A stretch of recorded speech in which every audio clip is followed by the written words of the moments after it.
death, and everything in between. And as all countries are moving from agriculture to industrial to service economies, birth rate is declining and global changes in values are occurring. I told you a few minutes ago that when I go to Bangladesh, I feel like a foreigner. Why? Because the Bangladesh that I knew, that was the Bangladesh of 1970s and 80s. But today's Bangladesh is so different, I cannot relate to it. People are so much more westernized, and I feel completely lost when I go to Bangladesh. Like people have culture shock when they go to a different country. When go to another country, it's a reverse culture shock. Now, also, culture has some impact. For example, Japan, when it is horse year, dragon year in China, Chinese, you know, they have different years named after animals. This year, I believe, is the rat year. Right now, it is horse year. Horse year. So horse year, dragon year, they plan more babies. And Chinese government allows only one baby per family.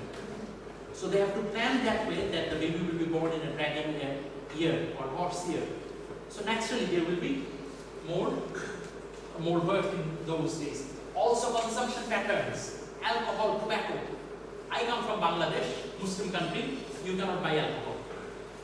But if you are a foreigner, by showing your passport, there are certain stores you can buy alcohol. In the USA, again, culture permits alcohol. You can buy it anywhere. Also our life expectancy. Even our surgery. You know about Gandhi, the famous Indian political leader Gandhi, father of modern India. His wife had appendicitis, minor surgery, really minor. He did not allow that surgery because that was against his cultural belief. That a male doctor from England, a male British doctor, would perform surgery in a female Hindu Indian woman. The result was his wife died from appendicitis, which is nothing. So culture basically affects everything, even if it affects our physiology. I'll give you one example. A few years ago, I was working in Mexico, and I went to a house, and they gave me some food. There was some chips, and everybody knows that I am a Muslim, and I do not eat pork. So they brought some chips. I was having the chips, and the chips tasted good. Suddenly, one of my friends came running and said, "Hey, Mohammed, don't eat this, don't eat this." I said, "Why?" He said, "It's chicharroni." I said, "Chicharroni, what is that?" He said, "Chicharroni is pig skin. They're fried." Now, until that moment, I was enjoying. But the moment he said it's pig skin, I created a scene. I felt like throwing up. And I ran to the bathroom and I threw up. So even my physiology responded to my cultural belief. Now, I'll give you another example. The day I was leaving Mexico, I worked there for 1 year, and I was telling a friend that I love Mexican food, and one of the food that I will miss is the vegetable soup, because they use pork everywhere. So I was having mostly vegetarian food. So I said, the vegetable soup I will miss. And he said, "Oh, you know why our soup is so good, it tastes so great?" I said, "Why?" He said, "Because we put lard." Lard means pig fat. They take the pig fat and put it in the soup. And for 1 year, not knowing, I thought that I am a good Muslim eating only vegetarian food. I was having pig fat every single day. But I did not throw up. Why? No, I did not know. If I knew it was pig fat, I'm sure I would have thrown up. But I did not know. You won't miss it. Sorry? You won't miss it. Yes. You will miss. But of course, now I don't miss that. But that again shows even how culture is so powerful, our belief system is so powerful. Our mind controls our body in many ways. And how we respond, how we communicate. When I was a second year student in Bangladesh, I was a quiz champion in my country, and there was an international competition. So Bangladesh government sent me. in the international competition, my partner was a South Indian guy. And we both were sitting next to each other. The quiz master would ask a question. If we know the answer, we would press the bell. Yes. Correct answer, 10 points. Wrong answer, -5. So my friend and I, we decided we had only one bell. That before pressing the bell, I mean, of course, if we know the answer, we'll press the bell. If one of us don't know, we'll ask the other person. So the quiz master asks the question. Let's say, what is the capital of Jordan? And let's say I don't know whether it is Amman or not. Let's say I don't know.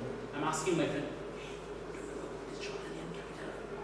And he says, then I don't press the bell. And he then reaches over me and presses the bell. I thought this guy is strange, he's playing selfish. It's a team, but he wants to answer all the questions. It was very intense competition. We became runner-up. For a few points, we could not become champion. And it was because we could not press the bell on time. So I thought after it was over, I need to talk with him. So even before I could talk with him, he came and he was mad at me. Why weren't you pressing the bell when I was saying yes? I said, no, you never said yes, you were saying no. Then I realized that in South India, this is actually yes. In my country, this is no. Again, I never even tried to find out how they say no. Why? Because I just assume the way we say yes, everybody says yes exactly the same way. But again, different cultures. How we shake hands, how we hug, how we kiss. These are all very much determined by culture. Yes. You said culture affect our life. It's okay. Maybe other culture affect our life? Of course. Culture is something which is dynamic. It is changing every single day. In some cultures, it changes very fast. Some cultures, it changes slowly. The dress I'm wearing outfit, it is not Bangladeshi dress, it is Western. But I am not wearing just because I am in the USA. Even in Bangladesh, I would wear this. In this classroom, anybody wearing hoop, right? Not a single person is wearing hoop. Again, if you went back 50 years ago, even in the classroom, I'm sure a lot of people were wearing hoop. Yes. So just one example how culture changes. When my grandfather went to Hajj, there was no provision for picture taking. My grandfather, he died before I was born, and unfortunately I don't even know how he looked like, because he never allowed picture, because he considered it was haram. Yes. Now when I went to Hajj, without picture I could not even get my visa. I could not even apply for Saudi visa without my picture. So how our belief system also changes. Do you think it's good to lift our culture and affect by other culture? There are certain good things we can adopt, but there are also certain bad things we should avoid, we should guard against. According to situation. Yes, I think we should never compromise with our core belief.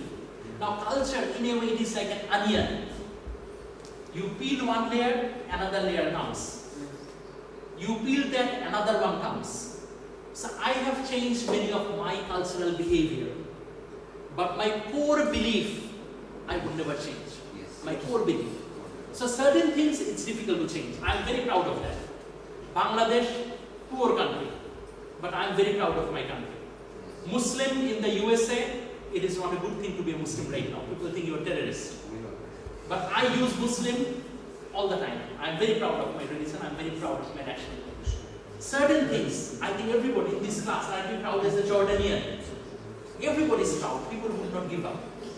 But certain things, yes, we change. So culture is dynamic. It is always changing.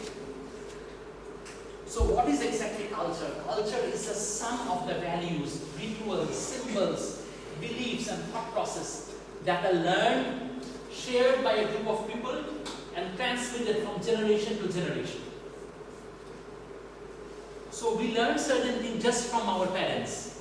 We learn certain things just by going to the mosque, going to the church, going to the synagogue, whatever your belief is, going to the school, mannerisms, hospitality. Hospitality is a big part of Arabian culture. Arabic culture, but not necessarily the same way in the US. In the US it could be different. So first time when I was in the USA, I went to a friend's house and he asked me some food. Hey, would you like to have something? Now in Bangladesh, if you go, of course that will be the first thing you'll be asked, can I give you some tea or coffee? And even if you want to say have it, you would say no, thanks. So I told him no, I don't want to have it, thanks. But that doesn't mean I wouldn't have it. And he said, okay, you won't have it, okay, that's fine. They started eating, I was sitting there. But in Bangladesh, they would ask 5 more times, no, please come, please have something. Because in the USA, the culture is direct. You said you're not going to have. Why did you say that? Oh, you would have it. So again, the way we communicate, very much cultural. So when I was doing my PhD, my dean, she was a woman, so naturally, in my culture, we are taught to show respect to women. So I was sitting just like you, the dean was asking, so Mohammed, and I was answering, I was looking toward the floor. Because again, in Bangladesh, you don't look at the eyes of someone senior, and woman, no way. So I was showing her respect. And she was a communication expert, she later called me and told me that I know you are showing respect to me. But in the USA, if you don't look at my eyes, that means you are lying. Or lying. You're lying. You're hiding something. And it is okay to look at the face of a woman. So I learned my lesson. So in the USA now it doesn't matter. You're a man, woman, I will look at the eyes. Handshake. In our culture we don't handshake. We say salam but in a slightly different way. Like a salute, salam. Salam. Assalamu alaikum if it is wrong. In the USA handshakes, I will shake your hand. Hey, how are you? How are you? How are you? Then one of my friends told me, the way you shook hands, very bad. It is called fish handshake. You are fishy. Nobody will trust you. I have to shake hands like, how are you? How are you? Firm handshake. So again, some small details, they can make or break a business deal. They can really make or break a business deal. You have to know the culture.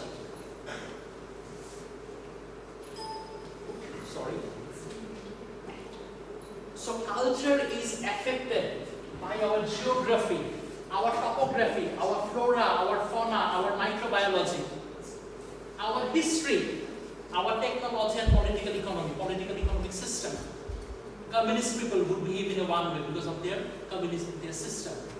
Our social institutions, our family, religion, school, media, government. Then our peers, our friends, the people we hang out with, the people we associate with.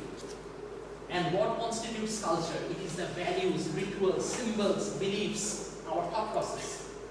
And that affects our consumption decision, but also our management style. In my country, when I'm a professor and if my dean walks into my room, you know what I would do? I would stand up from my chair. He's the dean, I would show him respect. In the and I would never call him by first name. In the USA, if my dean comes, I don't have to worry, I don't have to show any respect. I call him by his first name, his name is Matt. Hey Matt, how are you? I can talk back, I can argue with him. In my country, no, because the power distance is much wider. So again, very much determined by our culture. Now again, when we are mixing with people from other cultures, it creates problem. So in China, I go to China regularly. I am a guest, they show me great honor. And they bring all types of food. And they have reward. When I left my country, not a single girl would ever wear skirt. Now it is different. When I went to Bangladesh, first it seemed I'm in a different country because values have changed. But when I was there, no girl would ever wear a skirt. Because showing, even if you show a little bit of your leg, it is so abhorrible, such a shame for the family. But on the other hand, our country is a very warm country. So people wear sari. You may have seen in Bollywood movies, sari. Sari, it's like Indian sari, India, Bangladesh, same. Now Western women, when I went to the US, one of the American women was telling me, oh, she went on a world trip, she was in India, Pakistan, Bangladesh.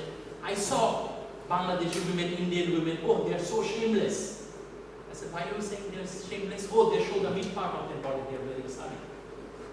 And I never thought that was shameless, but once I was in the USA, and the way she was talking, I realized, okay, from an American point of view, yes, it would be shameless. So again, culturally, what you consider appropriate could be completely inappropriate in another culture. Smoking. In the USA, they banned smoking in all public places a long time ago. In France, until 5 or 6 years ago, smoking is common everywhere. Professors smoking in the office. You go to a restaurant, people are smoking. But again, culture has changed because of regulations. Now in the USA, you smoke, people would really look down upon you. But 15 years ago, it was a fashionable thing, you smoke. People would even buy cigarettes based on which Hollywood actor they like and who is smoking with cigarette. It's a big thing. Sorry? For them, it's not a big thing. No, but now it has changed completely. Smoking is looked down upon. The problem of culture, sometimes we bring others' culture to our country. It's bad things. Yes. So sometimes cultures collide. There is cultural clash.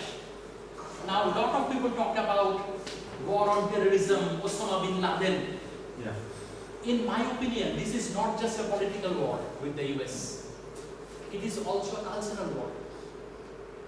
Many people who join the jihadists, they are not necessarily doing it for money or territory or anything, but to preserve their culture. Again, different ways of looking at things. A few years ago, I was in a conference. It was on a peace conference, and most of the people there were actually Israeli, and people were making reference to the Hamas, PLO, the terrorists. And then I made the comment and everybody was mad at me. I told them, what you consider terrorism, I consider that as freedom fighting. Who terrorist in one definition, the same terrorist in another could be a freedom fighter. So in many ways, it is in the eye of the beholder. Just as there is a saying, beauty is in the eye of the beholder, cultural meaning is in the eye of the beholder. Now earlier, before you took the break, I was talking about globalization. There are 4 drivers of globalization that also affects culture. Technology, international trade, international movement of capital, human migration. All these 4 items spread cultures from other countries and affect cultural changes. I'll give you one example. About 10 years ago, I was reading an article in The Economist magazine. It was about how young college students in the Middle East, where the culture is very conservative, men and women would not talk. And they were giving an example of Saudi Arabia, how young boys and girls, they communicate with each other. Society is restrictive, they cannot have boyfriend, period. No question asked.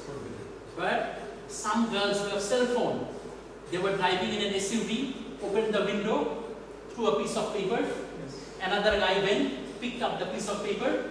There is a number, cell phone to cell phone, no parents involved. Yes. Now if you are the parent, how do you control? So in many ways, technology is taking the control away from us. International trade. Again, you can get anything, anywhere. 24 hours. Oh, of course. I spent my sabbatical years in Egypt, and I thought when I was going back, I want to buy some Egyptian souvenirs. Egyptian cotton, world famous. I wanted to buy some Egyptian shirts, Egyptian socks, but I found most of them made in China. Then I thought, okay, I saw a souvenir shop, some pyramids, small pyramids. It has to be authentic Egyptian. I even bought that. When I went to the hotel, I turned it around and made in China. It is really difficult because no country produces anything 100%. No country is self-sufficient. I'll give you another example. Earlier I gave the example of this computer. Dell computer, American company, but parts from everywhere. Any car you take, there is no American car. There is no Japanese car. There is no car manufacturing plant in the world, a single one. What we have is car assembly plant. We don't manufacture cars. We manufacture parts in different countries, different factories. We bring them together and assemble a car. So when you are dealing with people from other cultures, you have to have the patience to understand them. You have to know how to motivate them. You have to know how to lead them. You have to know how to resolve their dispute. It becomes very challenging. International movement of capital, that is also affecting our culture. When suddenly so much money comes, let's say it's a portfolio investment, some people becoming rich. How do you spend the money? Where do you invest? Now in the USA, there is no retirement money. I invest in a mutual fund. And as a Muslim, I don't believe that I should invest in an any company that deals with alcohol. But my retirement fund, I'm sure they have some stocks of alcohol in some alcohol companies, some beer companies. How do I reconcile my religious belief with my retirement fund? Again, it is challenging. And when people move, they carry with them their cultural beliefs, practices. Sorry? Of course. USA in one sense is the best country that I can think of. Because culturally very enriched. I have friends from Ghana, from Iran, from Jordan, from India, from Pakistan, from everywhere in the world. So America has become so enriched because of this cultural cross-fertilization of ideas. But it can also cause problems. Now technology, just some example. Radio, TV. Radio was really big in the 1920s, 30s. It was like the Facebook of that day. Changing how people get information, how people get news. Television. In my country, the government tried to control the content of television. They did not want American soap operas because our people would start behaving like Americans. So government had control. Now there is satellite technology. Government cannot do anything. People would just put a dish antenna in their roof and get all the channels. Government tries to ban YouTube in many countries, but people somehow find way to the YouTube. When I went to China, where Facebook is banned, so Chinese students, they would just have a remote host in Hong Kong. So through VPN, they would log on to Hong Kong and then go to Facebook. So people know how to, government tries to actually create problems, people know how to overcome those problems. Social media, blogs, Twitter, YouTube. Think about the revolution in Egypt, Tahrir Square. 121-year-old student, a female student, wrote, okay, I am going to Tahrir Square. And suddenly hundreds of thousands of people went to Tahrir Square. Communication, it is now instantaneous. You don't have to wait. So in a way, government have less control. Print media, that is dying. Telephone, we still have it, but in a different form. Fax machine. Within 5 years, you will not find any fax machine anywhere in the world. They will go the way telegraph companies have gone. Movies, music, video games. They all affect the way we think. Okay, I actually took too much time talking, and I have so many slides, I cannot cover everything. So I would just try to skip some slides and focus on a few important points. And as I told you before, I will be more than happy to share my slides. I have given you my email. Yes. Maybe one of you send me an email, and I would send you these 2 sets of slides. Now going back to the question of globalization, good or bad or ugly because of culture. There is accusation of cultural imperialism. I mentioned that many people, they show their anger toward the USA.